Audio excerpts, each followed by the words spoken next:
Hi again, Mark here from Talkingbass. So we're finally finishing up 2021 and moving into 2022, and this week I'm going to give you a quick glimpse at something that I've been quietly working on, which will be due for release in the next few months. Yes, it's a new course and one that'll be dedicated to bass technique and improvement of what pretty much amounts to your physical chops. Today I'll give you an example exercise from the course and some tips on using it in developing your facility on the instrument. As always, the sheet music and tab is all there over at talkingbass.net. Just click that link in the info below. Also, like the video, subscribe to the channel, and leave a comment below. Then also remember to check out the Talkingbass app on both iOS and Android. The app provides a more streamlined, mobile-friendly way of accessing all of the bass resources over at the website, and it's also the perfect way to access your Talkingbass courses away from the desktop. Just log in with your existing Talkingbass account or sign up for free and gain access to all of the practice resources, lessons and networking features like the forums and groups. There are well over 100,000 members already signed up to Talkingbass, so check it out on iOS or Android. It's totally free with content added all the time. So, this technique builder and workout course is split into two modules. In the first module, I'll be breaking down every aspect of your physical approach to playing the bass. The right hand, the left hand, your posture, and how you use your hands to develop a clean, relaxed technique. Then in Module 2, we'll apply those fundamentals by way of a series of short melodic fragments and etudes. Each etude will be based around common melodic and harmonic devices, so you'll be working on true musical content rather than mindless finger exercises. I'll also break down each exercise so you know exactly how to approach the required fingerings and technical hurdles that they present. So let's take a look at one of the most basic of the exercises from the course, which sounds like this.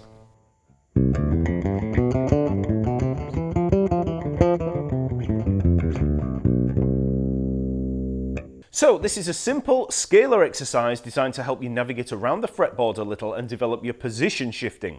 We're playing it in C major, but as I'll show you, the exercise should be played in all keys. So first let's work through the notes in there. They're all diatonic, so all these notes are within the C major scale. So we start with this line. So this is just a C major scale working up from C, up the octave, up to D, okay? So we have C, D, E, F, G, A, B, C, D. 3rd fret, 5th fret, A string, 2nd, 3rd, 5th, 7th frets on the D string, and then 4th, 5th, and 7th frets on the G string.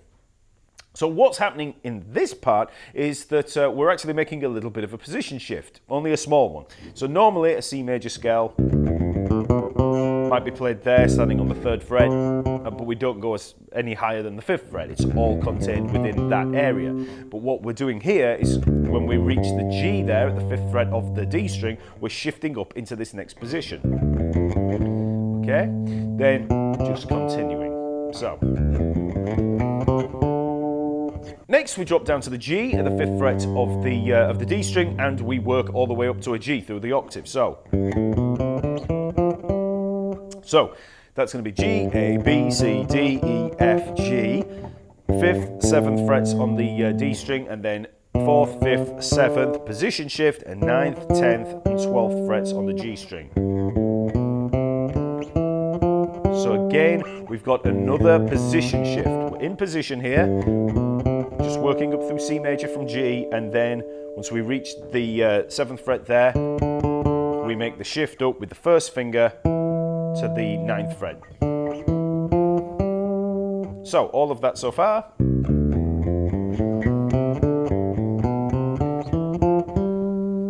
Next, we start our descent back down through the C major scale from that G. So, first of all, we just come down through a group of 4 notes, G, F, E, D. So that's 12th fret, 10th and 9th on the G string, and then the 12th fret on the D string.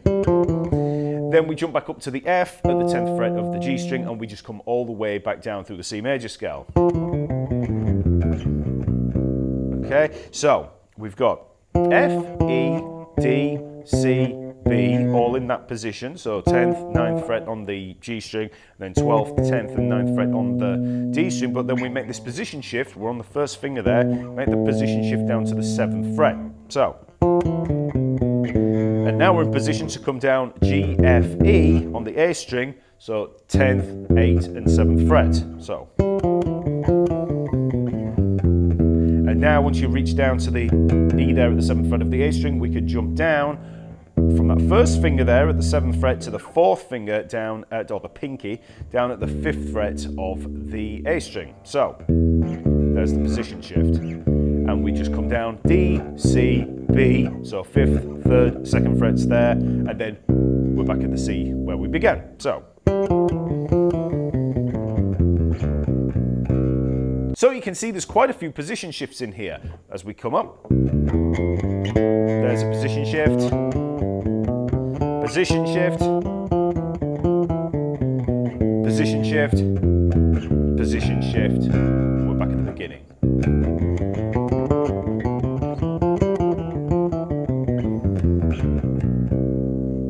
So from a technical standpoint, we'll look at all the position shifts and all that in a second, but we also need to look at the finger picking, and I would recommend starting on the middle finger or 2nd finger. So, start on the C, 2, 1, 2, 1, 2, 1, 2, 1, 2, 1, 2, 1, 2, 1, 2, 1, 2. Okay, so you just alternate all the way through. Now, one of the main things to focus on in the left hand is position shifting, and you want to aim for good note control and smooth shifts. Every note should last for its full duration, so play it very slowly to begin with, ensuring each note sounds right up to the next. So if we start on that C, C, D. Here out, there's no gap.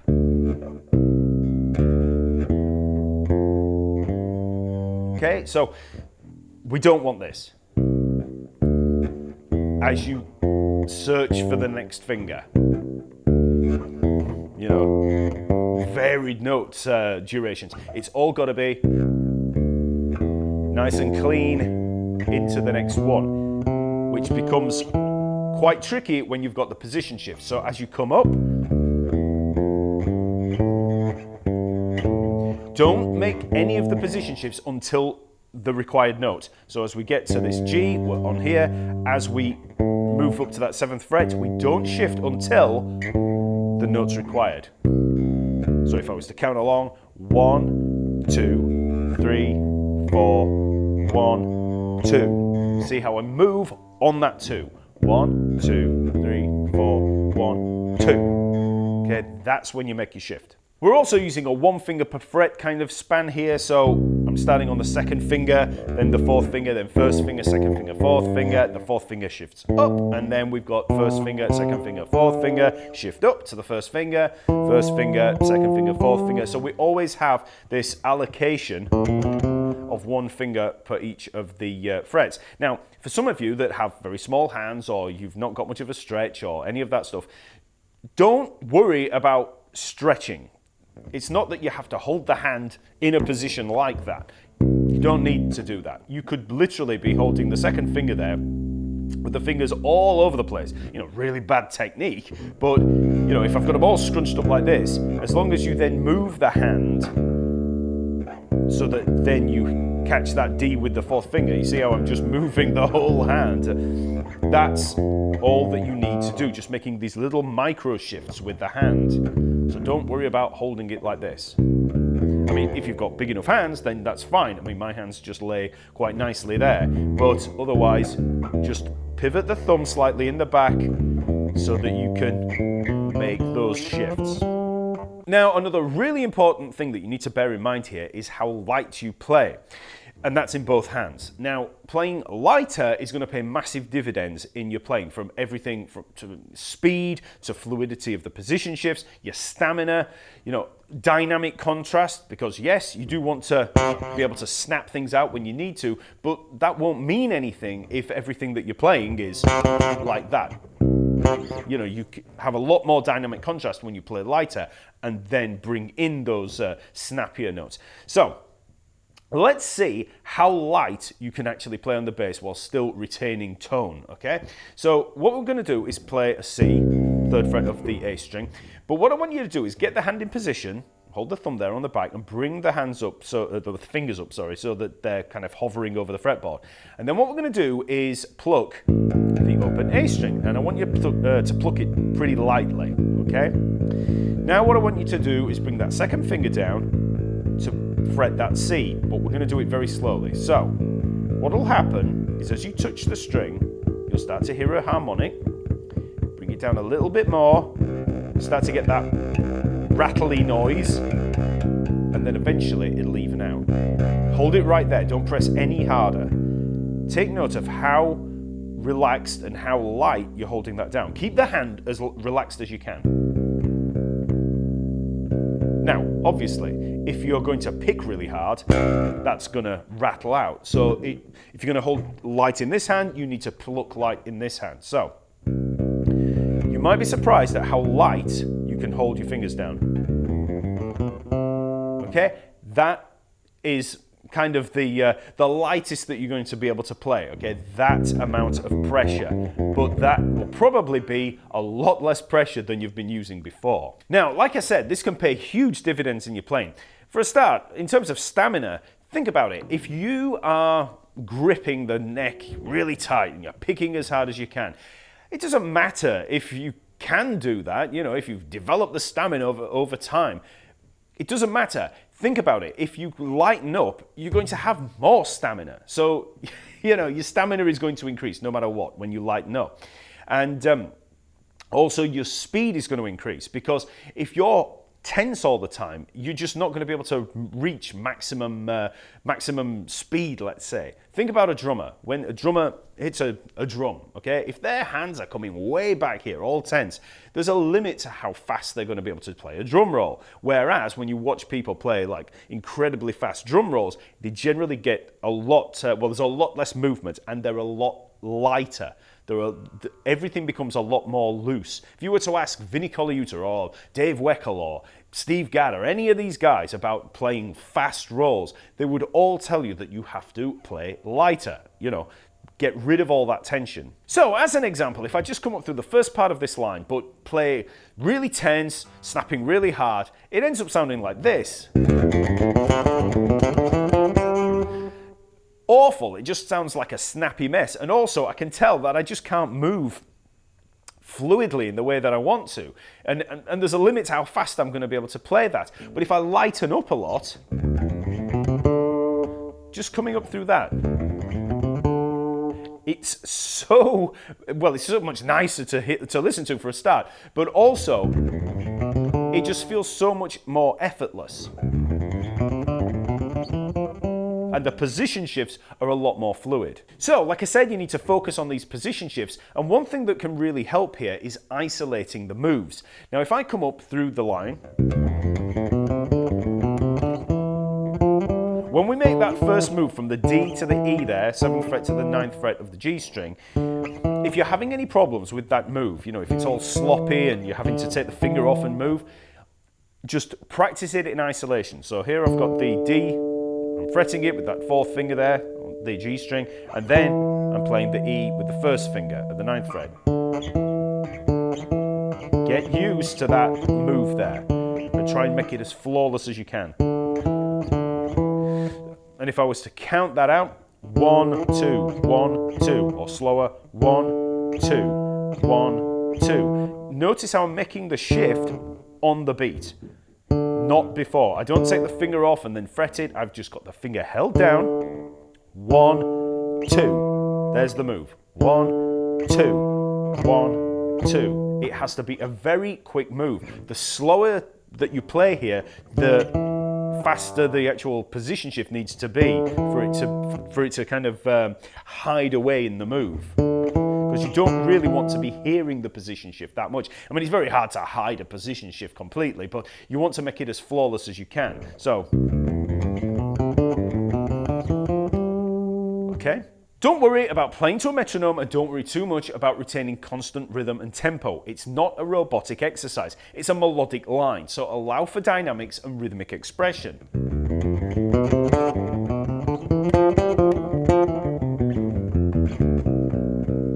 Okay, so it's not all dagga, dagga, dagga, dagga. And you can put little dynamic swells in there, little accents, anything that you want to make it interesting for yourself, okay? So, like I said, start really, really slow and then just build up speed in your own time. So you might start off at this kind of tempo.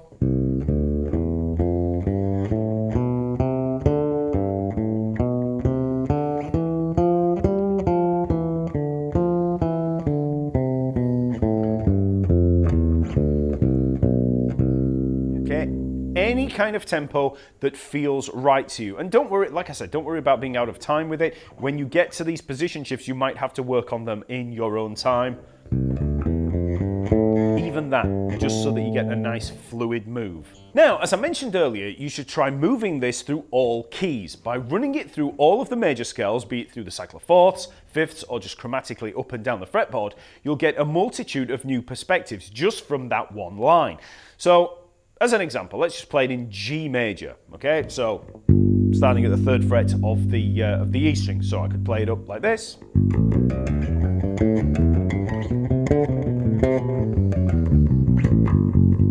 Okay, so pretty much the same frets, but just on the next string down. But you want to try it through every different key. And just as an example of a trickier key, let's try E flat major.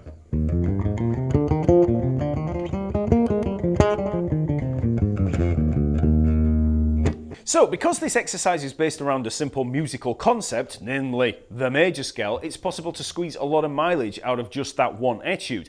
And, you know, taking it through all those keys, you could also try different modes. You know, you could try it with a Mixolydian mode, a Dorian mode, minor scales, anything like that. You can just try switching it up, and that just gives you a whole host of other exercises to work on. So I'll be giving a little more information regarding the new course in coming weeks, so stay tuned for that. Remember, the lesson material is all there over at Talkingbass. Just click that link in the info below. Also, be sure to subscribe to the channel and sign up to the Talkingbass network and membership to gain access to a massive community of like-minded bass players and a ton of bass practice resources and downloads. Okay, I'll see you next week.